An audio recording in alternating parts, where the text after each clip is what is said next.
Монтессори орталығы ерекше балаларды түзету дамытуға, оңалтуға арналған орталық. Бір, екі, үш, төрт.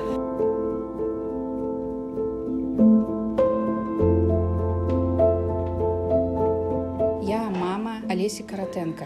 У меня дочка с диагнозом аутизм.